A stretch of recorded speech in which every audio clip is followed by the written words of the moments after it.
मारिया सदर साहब सामने फिर से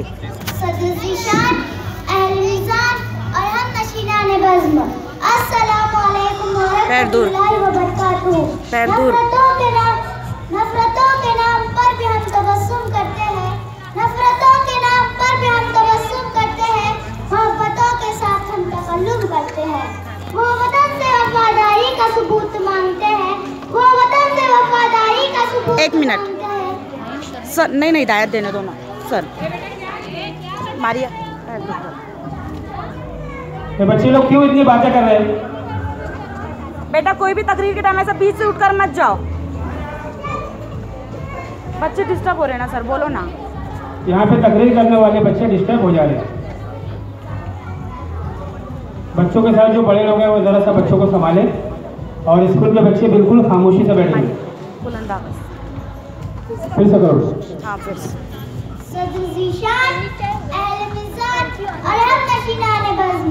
अस्सलामु अलैकुम व रहमतुल्लाहि व बरकातुहू। नफरतों के नाम पर भी हम तबस्सुम करते हैं, नफरतों के नाम पर भी हम तबस्सुम करते हैं, मोहब्बतों के साथ हम तकल्लुम करते हैं। वो वतन से वफादारी का सबूत मांगते हैं, वो वतन से वफादारी का सबूत मांगते हैं, हम तो वतन की खाक से तयम्मुम करते हैं। कौन नहीं जानता है पहले भारत अंग्रेजों का गुलाम था, आज हम आजाद हिंदुस्तान की फिजा में सांस ले रहे हैं।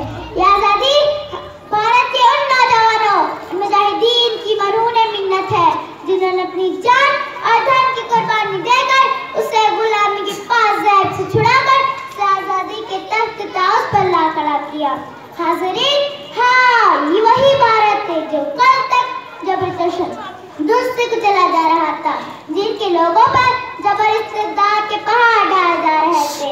मसला के इख्तिलाफी मामला मजहबी नफरत फैलाकर उन्हें आपस में लड़ाया जा रहा था, जिसमें हिंदू और मुसलमान के दरमियान फूट डालू हुकूमत करो की हिकमत अमली को अपनाकर इसकी इज्जत व नामोज पर दाग लगाया जा रहा था, जिसके आंचल में नफरत व दाद के ख्वाब उड़े जा रहे थे। फिर इसी सरजमीन से वतन की जियाले उठे और हिंदुस्तान को सौगात दी कि से तारीख जर्री आराख में इनके नाम मिटने वाले कारनामों में शुमार करके हमेशा हमेशा के लिए जिंदा और जावेदा कर दिया। मैं कहती हूँ मैं हिंदू भी थे, मुस्लिम भी थे, सिख भी थे, ईसाई भी थे, मगर आज ताजुब के चश्म बिना ने इन मुजाहिदों जियालों वतन पर निछावर होने वालों को फरामोश करने की सही लाजमी कोशिश की, जिन्हें रहते दुनिया कभी भी चाहते हुए भी फरामोश नहीं कर सकती। सामाईन, एक तवील फहरिस्त मुस्लिम मुजाहिदों की भी है जिन्होंने का सब कुछ लुटाकर, सब कुछ खोकर, सब कुछ बर्बाद किए और इन्होंने वतन अजीज को आजाद हिंदुस्तान का नाम दिया। पेरेंट्स बिल्कुल चुप नहीं बैठे।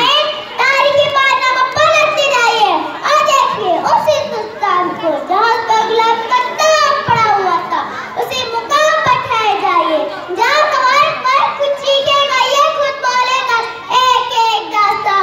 हम तो सिर्फ चंद मुसलमानों को ही जाते हैं, हम जाते हैं मौलाना गुलाम आजाद को, मौलाना मोहम्मद अली जौहर को, मौलाना शौकत अली गौहर को, सैयद अहमद खां को, अशफाकुल्लाह खां को, बस। मगर क्या हमने अनगिनत मुजाहिदीन के बारे में भी सोचा है जिन्होंने सब कुछ खोकर सिर्फ आजाद हिंदुस्तान का ख्वाब देखा था? यही आजाद मुस्लिम मुजाहिदीन ने अंग्रेज को आजाद दिलाया था। क्या हिंदुस्तान में जुल्म बर्दाश्त नहीं किया जाएगा? मुसलमान सर से कमर बांध कर मैदान में निकल पड़ा।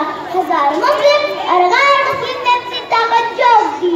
कोई शहर, कोई गांव, कोई करिया ऐसा न था जहाँ के मुसलमानों ने तहरीक आजादी हिंद में शरीक होकर मुजाहिदा ना किया हो। यहाँ भी मुसलमानों ने बढ़ चढ़कर हिस्सा लिया, जिसमें मौलाना सनाउल्लाह अमृतसरी, मुफ्ती की फैजुल्लाह आजमी, मौलाना सैयद इस्माइल, सैयद कमालुद्दीन, मौलाना सदुल्लाह, हकीम अब्दुल खान भी शामिल थे। इतना ही नहीं, 500 उलमा की दस्तखत से तारीख मवालात का फतवा शार हुआ। पूरा भारत इस तरह लड़ा जैसे बात में ज़लज़ला आ चुका हो।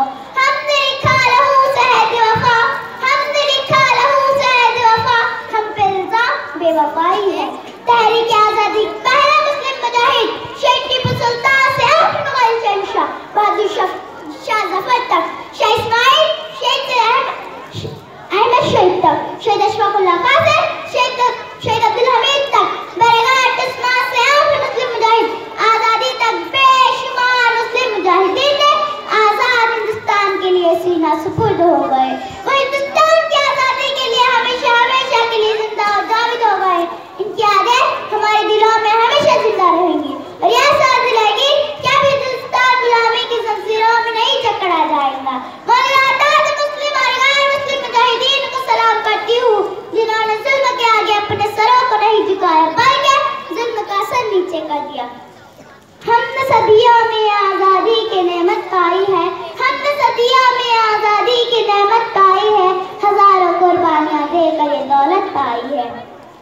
ये दौलत पाई है।